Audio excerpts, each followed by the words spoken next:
Hi there, I'm Angela Brown, and this is Ask a House Cleaner. This is a show where you get to ask a house cleaning question, and I get to help you find an answer. Now, today's question comes from a teary-eyed house cleaner who, if you look at her cross-eyed, will bust up into tears. And if you, for whatever reason, decide you're going to give her some constructive feedback on the job she just did, she'll just start bawling. And she lives right on the edge of her emotions. And everything is like, ah! And she cries and she gets all upset and bent out of shape and whatever. And she wants to know, how on earth am I supposed to run a business when I am so emotional? Well, that's an excellent question. And my answer for you is this: you do not. If you are that emotional, you're not going to survive in business.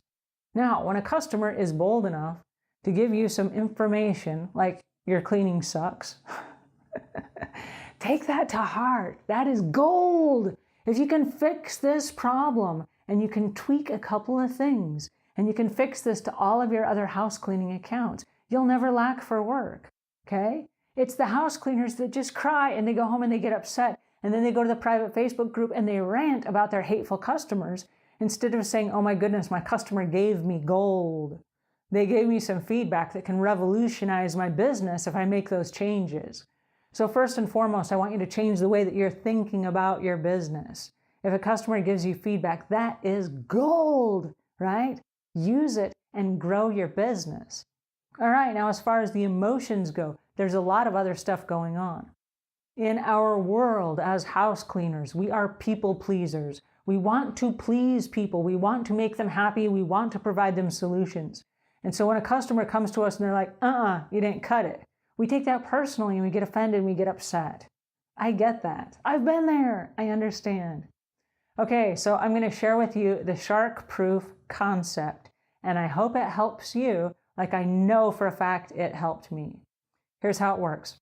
I was on a trip one day, and I had about a 3-hour window between my air flight and the last appointment that I had with nowhere to go. But there was an aquarium nearby, and I said, hey, why don't I go to the aquarium and burn a couple of hours?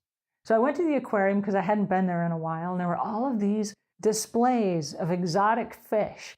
And there was a great big archway made of water where fish and sharks and all different kinds of sea life were swimming around this tunnel of water. And you walk right through it. It was super awesome. Well, in one of the displays, there was nothing but a clear glass box. And I was so enamored by the clear glass box because it obviously did not belong in this display. And there was one of those information specialists standing there with a little uniform on like, hey, ask me a question. I'm dying to give you an answer. And I said, what's with the clear box? Like there's no fish in it. And she said, no, that's not for fish. That's for people. That is a shark-proof cage. And we put photographers in this shark-proof cage and we lower them into the depths of the ocean. And they can stand there in the shark-proof cage and they can take photographs of the sharks. And the sharks can get close, but they can't harm the photographer, and the photographer can't harm the sharks. Then when it's time, we reel the box back up to ground, and we've got all these amazing underwater sea life photos. And I was like, whoa, okay, so there's a shark-proof box. And as I left that day, I started thinking, I need a shark-proof box. I need to put myself in a shark-proof box where my customers that are like, can't harm me, and I can't harm them. And as I left that afternoon and I was flying back home, I started thinking to myself, what happens if I have an invisible shark-proof box that I place over myself every time I feel threatened? Well, there are a couple of negative people in my life at this time. So I decided that every time before the phone rang, how we have caller ID and you can see who's calling, I would say to myself, shark-proof. And what that meant is put that little invisible box on you right now because this person is going to call with free drama. And you're not being paid for free drama and you're not going to get sucked in. So you can listen with the ears and you can pay attention and be kind and not get caught up in the drama because there's a shark-proof box here. Nothing they say can harm you. And at the end of the conversation, they will wheel you back up to ground and you're completely harm-free, right? Don't get involved. So I played this game for about a year. I had a no drama year. The year was 1994. And I decided for 1 year I was going to shark-proof myself from all of the negativity that came into my life. And I wasn't going to get upset. Nobody pushes those hot buttons because I got a shark-proof cage around me. And so I found myself almost like a new mantra saying shark-proof, shark-proof, shark-proof. And every time a customer would like, shark-proof, shark-proof, this person is giving me gold. What can I do with this information? Because guess what? It bounces off this shark-proof cage. It can't hurt me. It's not about me. It's about the business. And I was able to isolate myself from those hateful comments that some of our customers have.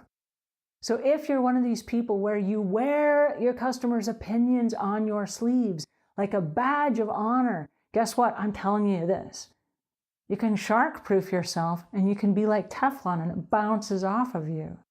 And you can take that information and you can go home and make the necessary tweaks without taking it personally. Because if you shark-proof yourself and you shark-proof your business, you will go so far and so fast because you're not taking all of that stuff and internalizing it and letting it bring you down. Because there's nothing quicker that will bring you down than opinions of people that you value or that are paying you for your time. That will bring you down because you're a people pleaser and you want to do your best work.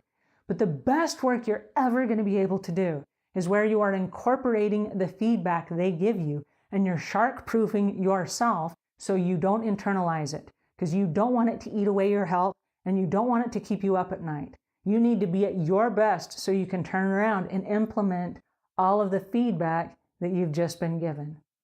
All right, so take this shark-proof concept and go out there and leave the world a cleaner place than when you found it.